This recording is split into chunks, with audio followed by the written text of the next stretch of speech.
রাশিয়ার পূর্বাঞ্চলীয় কামচাটকা উপদ্বীপের উপকূলে শক্তিশালী ভূমিকম্প আঘাত এনেছে। 8.7 মাত্রার শক্তিশালী এই ভূমিকম্পের পর রাশিয়া ও জাপানে সুনামি সতর্কতা জারি করা হয়।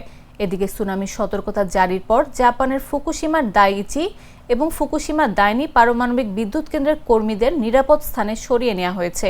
টোকিও ইলেকট্রনিক পাওয়ার কোম্পানি বুধবার এক বিবৃতিতে এই তথ্য জানিয়েছে। এর আগে 2011 সালে জাপানের 9 মাত্রার ভয়াবহ ভূমিকম্প ও সুনামির পর ফুকুশিমা দাইচি কেন্দ্রে বড় ধরনের বিপর্যয় ঘটেছিল।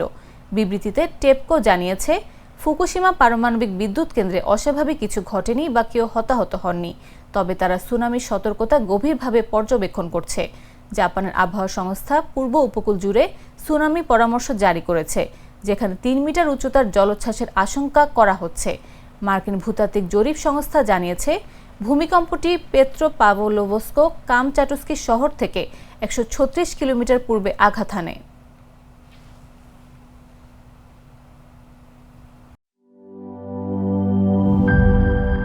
বান্ডেল থাকলে প্রতি সেনমানিতে টাকা বাঁচবে। বিকাশ সেনমানি বান্ডিল কিনে জিতুন প্রতি লেনদেনে।